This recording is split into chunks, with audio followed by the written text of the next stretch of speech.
Hello friends, आज मैं आपके लिए एक वीडियो लेके आई हूँ उन बिगनर्स के लिए जिनको क्रोशिया हुक चलाना नहीं आता है। ये देखिए, इस तरह से हमारा क्रोशिया हुक होता है। इसमें ये हुक जैसा बना होता है, आपको दिख रहा होगा। ये क्रोशिया हुक है। इसमें अलग अलग नंबर आते हैं। बहुत सारे लोगों को ये चलाना नहीं आता है। कुछ लोग इसको ये देखिए इस तरह से पकड़ते हैं, कुछ इसके ऊपर से ऐसे पकड़ते हैं और कुछ लोग इसको इस तरह से पकड़ते हैं। तो मुझे भी इसी तरह से पकड़ना कंफर्टेबल लगता है। आप जैसे आपको सुविधा लगे आप इसको क्रोशिया हुक को उसी तरह से पकड़ सकते हैं। मैंने 12 नंबर का क्रोशिया लिया है। इसमें अलग अलग नंबर आते हैं। आप अपनी ऊन के हिसाब से, जितनी मोटी पतली है आप उतने हिसाब से उसका क्रोशिया ले सकते हैं। तो ये देखिए, ये मेरी ऊन है। इसको हम, ये इसका सिरा है, इसको छोड़ेंगे और कुछ ऊन हम अपने दूसरे हाथ में लपेटेंगे, ऐसे करके उंगली में लपेटेंगे।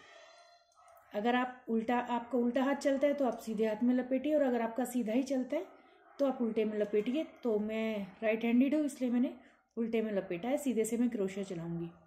ये देखिए, ये बचा है इतना सा, इसको भी हम इसी हाथ में पकड़ लेंगे। ये हमारा मेन थ्रेड है जो बाद में हमारा लंबा जा रहा है।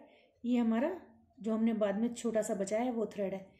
इसके अंदर से, यानी अपनी ये थ्रेड हमने पकड़ा हुआ है, ये इसकी अपनी उंगली के साथ से हम क्रोशिया इसके अंदर डालेंगे और ऐसे घुमा के ले आएंगे। एक क्रोशिया पे एक बल चढ़ जाएगा। उसके बाद दोनों थ्रेड को ऐसे करके हम पकड़ेंगे और 2 बार अंदर से क्रोशिया लाएंगे और इस जो हमने बल चढ़ाया था क्रोशिया पे उसके अंदर से निकालेंगे। फिर एक और बार ऐसे कर निकालेंगे और जब हम इसको खींचेंगे तो ये देखिए हमारी नोट लग चुकी है। ये सबसे इजी मेथड है नोट लगाने का। और अगर आपको ऐसे मुश्किल लगता है तो आप एक गांठ लगाकर भी, जैसे आप नॉर्मली गांठ लगाते हैं वो लगाकर भी आप अपनी नोट बना सकते हैं। अब फिर से देखिए, अब अंदर से क्रोशिया को ऐसे बाहर से नहीं लाएंगे क्योंकि हमारे हुक में इल्झेगा ही नहीं। इसको अंदर से लेके आएंगे और ऐसे पहले वाली जो नोट थी उसके अंदर से निकाल देंगे। फिर ऐसे करेंगे और नोट से निकाल देंगे। फिर अंदर से क्रोशिया में लाएंगे, ऊन को फंसाएंगे। ये देखिए, ये हमारी हुक में ऊन फंस गई है, अब ये निकलेगी नहीं। और इस जो नोट हमारी अंदर क्रोशिया पे है उसमें से निकाल देंगे। ऐसे करते करते हम जितना चाहे हम उतना बना सकते हैं। ये देखिए, ये हमारी बन गई चैन। जैसे पहले जमाने में लोग चैन पहनते थे ना, बिल्कुल वैसे ही। अब जो क्रोशिया में 2 तरह के टाँके होते हैं, एक सिंगल थ्रेड और एक डबल थ्रेड, जिसको हम हिंदी में चावल बोलते हैं। 2 तरह के चावल होते हैं, एक हम सिंपल बनाते हैं और एक डबल चैन में बनाते हैं। देखिए, सिंपल में बनाने के लिए क्या है, सिंगल थ्रेड होगा हमारा, कुछ नहीं हमने लपेटा, इसको हमने ऐसे नहीं किया है, सिर्फ हमारा यही एक राउंड है इसके ऊपर उनका। और जो हमने चैन बनाई है उसकी फर्स्ट चैन में से ही हम ऐसे डालेंगे और इसको क्रोशिया पे ऊन को लाकर अपनी, अब देखिए हमारे पास 2 सर्कल हैं, 2 थ्रेड है हमारे क्रोशिया पे और दोनों का हमने एक बना दिया। ये हमारा है सिंगल थ्रेड। ठीक है, एक बार फिर से दोबारा से निकालेंगे। ये देखिए बन गया, ये हमारा आधा चावल जिसको हिंदी में बोलेंगे। ऐसे ही करके हमने जितनी भी चेन बनाई है, अगर हमें ऐसे बनाना है तो हम पूरी चेन में ऐसे ही बना लेते हैं। ये देखिए, मैंने आपको सिखाने के लिए बहुत छोटी सी ही चेन बनाई थी जिसमें 6-7 ही मैंने क्रोशिया किया है।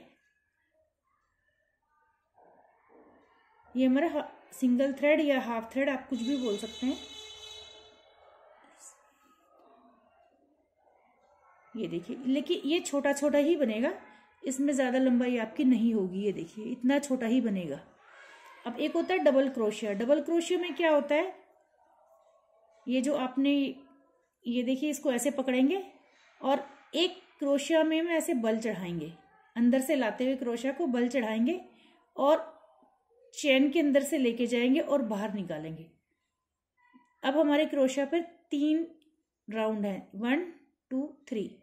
तो पहले हम 2 का 1 करेंगे, अब हमारे पास 2 रह गए, फिर हम 2 का 1 करेंगे तो ये हमारे पास डबल थ्रेड आ जाएगा, यानी पूरा चावल।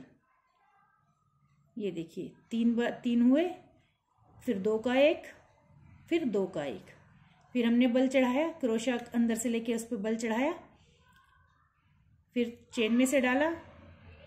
अब हमारे पास 3 हो गए, 3 में 2 का 1 किया, 2 हो गए, फिर हमने 2 का 1 किया।